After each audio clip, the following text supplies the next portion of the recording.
रुद्र भक्ति का निरूपण तथा महाकाल क्षेत्र में निवास करने वाले मनुष्यों के नियम। व्यास जी ने पूछा, भगवान, महाकाल वन में रुद्रलोक की इच्छा रखने वाले उस क्षेत्र के निवासियों को किस विधि से रहना चाहिए? सनत कुमार जी ने कहा, व्यास, भगवान शंकर की भक्ति 3 प्रकार की बताई गई है, मानसिक, वाचिक और कायिक। लौकिकी, वैदिकी और आध्यात्मिकी, ये 3 भेद और भी हैं। ध्यान, धारणा एवं बुद्धि के द्वारा जो भगवान रुद्र के स्वरूपों का स्मरण किया जाता है, वह रुद्र के प्रति भक्ति भाव को बढ़ाने वाली मानसी भक्ति कहलाती है।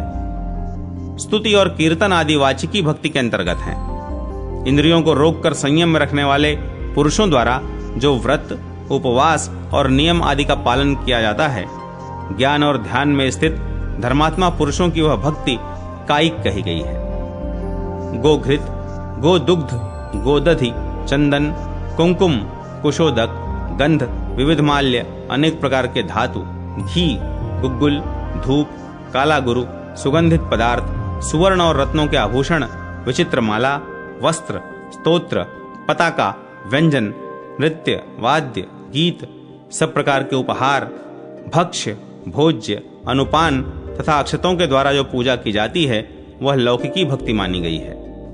वेद मंत्रों के द्वारा भविष्य की आहुति आदि के योग से जो यजन क्रिया की जाती है, वह वैदिकी भक्ति कहलाती है। मुने, आध्यात्मिकी शिव भक्ति 2 प्रकार की है, एक सांख्या भक्ति और दूसरी योगिकी भक्ति। अब इनका विभाग पूर्वक वर्णन सुनो। संख्या से प्रधान आदि तत्व 24 हैं। वे सभी अचेतन तथा चेतन के उपयोग में आने योग्य भोग्य हैं। इनसे भिन्न पुरुष 25वां तत्व है, यह चेतन एवं भोक्ता है। भगवान रुद्र 26वें तत्व हैं। वे कर्ता, सर्वज्ञ, चेतन और सबके स्वामी हैं। अव्यक्त प्रकृति नित्य एवं अजन्मा है तथा पुरुष उसका अधिष्ठाता और प्रेरक है। वह व्यक्त और नित्य है। महेश्वर इन सबके कारण है। पहले 24 तत्वों की सृष्टि हुई, फिर उन्हीं तत्वों से पंचभूतों की सृष्टि हुई है। प्रधान या प्रकृति त्रिगुणात्मक है। भगवान रुद्र का पुरुष के साथ साधर्म है। चैतन्य रूप धर्म दोनों में समान रूप से है, परंतु प्रधान तत्व जड़ होने के कारण उनसे विपरीत धर्म वाला है। वह रुद्र की इच्छा के अनुसार भौतिक जगत का कारण होता है। सर्वत्र रुद्र में ही कर्तृत्व है, पुरुष में कर्तृत्व का अभाव है और प्रधान में अचेतनता है। इन तीनों का विवेक तत्व ज्ञान कहा गया है। कार्य और कारण दोनों तत्वांतर से मुक्त होते हैं। प्रेरक तत्व में जो विलक्षणता है, उसको जानकर रुद्र तत्वार्थ का विचार करने वाले पुरुष तत्वों की संख्या निश्चित करते हैं। इस प्रकार रुद्र के यथार्थ स्वरूप का विवेचन तथा तत्वों की तात्विक संख्या बताई गई है। सांख्य मत में रुद्र के स्वरूप का यह चिंतन ही विद्वानों द्वारा आध्यात्मिक सांख्या भक्ति बताई गई है। ब्राह्मण, अब मुझसे यौगिकी भक्ति का वर्णन सुनो। जो पुरुष अपनी इंद्रियों को संयम में रखकर सदा प्राणायाम परायण होकर ध्यान करता है, अथवा जो हृदय में धारणा को स्थिर करके महेश्वर का इस प्रकार ध्यान करता है कि हृदय कमल की कर्णिका के आसन पर भगवान शिव विराजमान हैं, उनके 5 मुख हैं, प्रत्येक मुख में 3 नेत्र हैं, चंद्रमा की कला से उनकी जटा जगमगा रही है और कटि भाग में सर्प की करधनी शोभा पाती है, उनका श्री अंग श्वेत है, वे 10 भुजाओं से सुशोभित हैं, उनका स्वरूप सबके लिए मंगलमय है, उनके हाथों में वरद और अभय की मुद्रा है।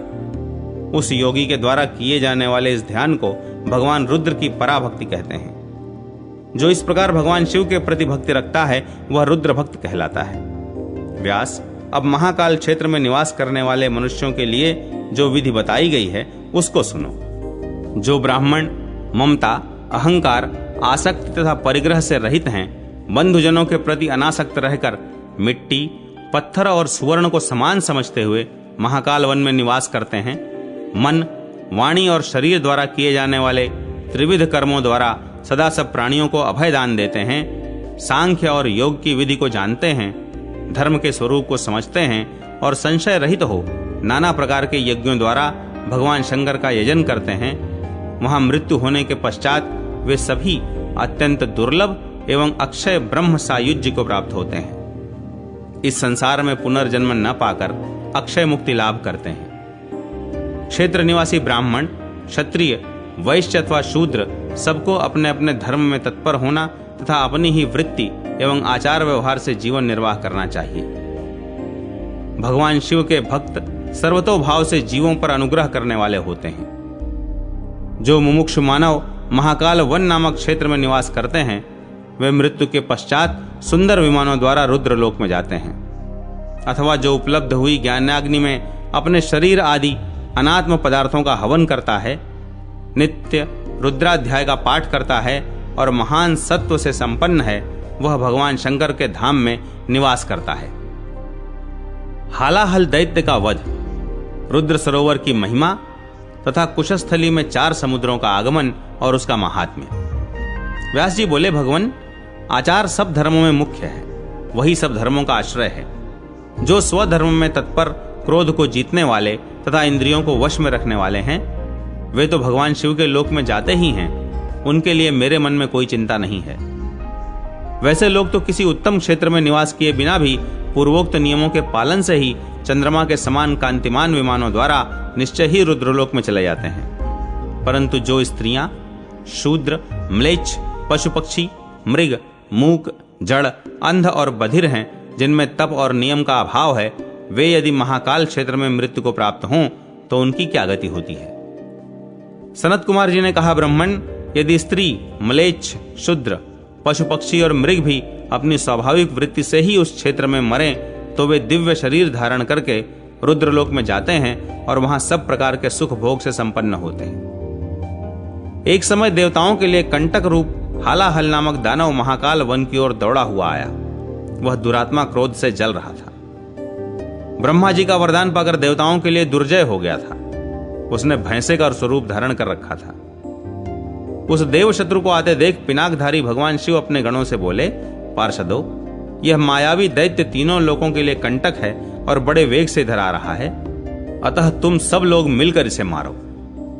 तब वहां आते हुए उस महादैत्य को शिवगणों ने त्रिशूल समूहों, तलवारों, मूसलों तथा बाण समुदाय से मूर्छित करके पृथ्वी पर मार गिराया। उसके मारे जाने पर महादेव जी ने कहा, अहो, इस मूढ़ को बड़ा घमंड हो गया था, उसी से यह मृत्यु को प्राप्त हुआ है। इसी समय पूर्वोक्त कपाल से बड़ी भयानक और प्रज्वलित मुख वाली प्रचंड मातृकाएं प्रकट हुईं, जो बड़ी बलवती और भयानक अस्त्र शस्त्रों से सुसज्जित थीं।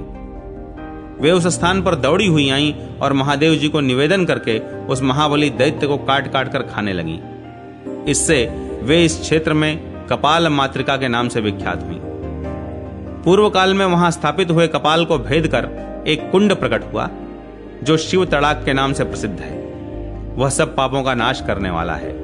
आज भी वह महादिव्य रुद्र सरोवर वहां प्रकाशित होता है। गंधर्व गण उसका सेवन करते हैं। रुद्र सरोवर का जल किसी पात्र में रखा हो अथवा हाथ में निकाला गया हो, ठंडा हो, गर्म हो या उसका क्वाथ बनाया गया हो, किसी प्रकार भी उपयोग में लाए जाने पर वह अश्वमेघ यज्ञ के अवभृत स्नान की भांति पवित्र करता है। सैकड़ों देवताओं से घिरे हुए ब्रह्मा जी भी उस रुद्र सरोवर पर गए हैं तथा उन्होंने उसे स्वर्गलोक की सीढ़ी कहा है। जो यहां प्राण त्याग करते हैं वे रुद्रलोक में जाते हैं। व्यास जी, जो लोग महाकाल वन में निवास करते हैं वे मनुष्य धन्य हैं। जो रुद्र सरोवर में स्नान करते अथवा उसका जल पीते हैं वे स्वधर्म तथा सदाचार में तत्पर रहने वाले पुरुष सबके स्वामी महादेव जी का प्रत्यक्ष दर्शन करते हैं। सनत कुमार जी कहते हैं, प्राचीन काल में सुद्युम्न नामक एक धर्मात्मा राजा थे। उनकी पत्नी का नाम सुदर्शना था। उसने दालभ्य मुनि का दर्शन करके पुत्र की कामना से पूछा, भगवान, किस दान, स्नान और विधि से मुझे समस्त शुभ लक्षणों से संपन्न पुत्र प्राप्त हो सकता है। दालभ्य जी बोले, बेटी, लोक सृष्टा ब्रह्मा जी ने तुम्हारे लिए पहले से ही श्रेष्ठ पुत्र रच रखा है। तुम्हारे पतिदेव भगवान शंकर की आराधना करके उनके प्रसाद से अवंतीपुरी में जब चारों समुद्रों को स्वरूपतः ले आवेंगे, तब उनमें राजा के स्नान करने पर तुम्हें पुत्र प्राप्त होगा। अतः तुम अपने पति को शंकर की आराधना के लिए प्रेरित करो।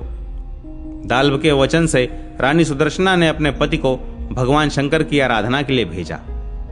उन्होंने गंधमादन पर्वत पर जाकर आराधना द्वारा भगवान शिव को संतुष्ट किया। संतुष्ट होने पर शंकर जी बोले, राजेंद्र, तुम अवंतीपुरी को जाओ, वहां तुम्हें सुंदर पुत्र की प्राप्ति होगी। मेरे आदेश से बादल उस मरुप्राय प्रदेश में कुशस्थली के निकट जाएंगे और वहीं तुम्हें चारों समुद्र एकत्र दिखाई देंगे। नरश्रेष्ठ, तुम्हारे प्रार्थना करने पर वे सभी समुद्र अंश कला द्वारा वहां सदा निवास करेंगे। ऐसा कहकर महादेव जी अंतर्ध्यान हो गए। तब राजा सुद्युम्न अपनी पत्नी के साथ कुशस्थली में गए और वहां उन्होंने राजस्थल के समीप चारों समुद्रों को आया हुआ देखा। देखकर उन सबको नमस्कार किया। सुद्युम्न को नमस्कार करते देख वे समुद्र बोले, सुव्रत, कोई उत्तम वरदान मांगो। तब उन्होंने समस्त शुभ लक्षणों से युक्त पुत्र मांगा और इस प्रकार कहा, जब तक यह पृथ्वी स्थित है तब तक इस राजस्थल के समीप आप सब लोग निवास करें। समुद्रों ने कहा, राजन, जब तक इस कल्प का अंत न हो जाएगा तब तक हम सब लोग यहीं स्थित रहेंगे और हमारे जल में स्नान करने मात्र से तुम्हें समस्त शुभ लक्षणों से युक्त पुत्र की प्राप्ति होगी, इसलिए यहां स्नान करो। व्यास जी, इस प्रकार राजा सुद्युम्न ने अवंतीपुरी में चारों समुद्रों को उतारा है। जो वहां की यात्रा करता है उसके पुण्य फल का वर्णन सुनो। मनुष्य को चाहिए कि वह महापुण्यमय क्षार समुद्र में स्नान करके भक्ति पूर्वक पितरों का श्राद्ध करे, फिर स्थल भाग में विद्यमान पार्वती वल्लभ महादेव जी की पूजा करे। तत्पश्चात तांबे का एक पात्र लेकर उसे नमक से भर दे और उसमें कुछ सुवर्ण रखकर वेदवेता ब्राह्मण को दान कर दे। उसके बाद सप्त धान्य से युक्त और वस्त्र से वेष्टित बांस के पात्र में फल और दक्षिणा रखकर यत्न पूर्वक अर्घ्य प्रदान करे। तदनंतर क्षीर सागर में जाकर पूर्ववत स्नान करे और ताम्र के पात्र में दूध भरकर दान करे। फिर दधि समुद्र में स्नान करके शुभ दही भात दान करे। पुनः इक्षु समुद्र में स्नान करके ब्राह्मण को गुड़ समर्पित करे। इस प्रकार यात्रा करके दूध देने वाली गौ का दान करे। जो इस विधि से राजस्थल के समीप यात्रा करता है वह कल्याणमयी लक्ष्मी और सुंदर पुत्र पाता है तथा मरने पर स्वर्ग लोक में जाता है।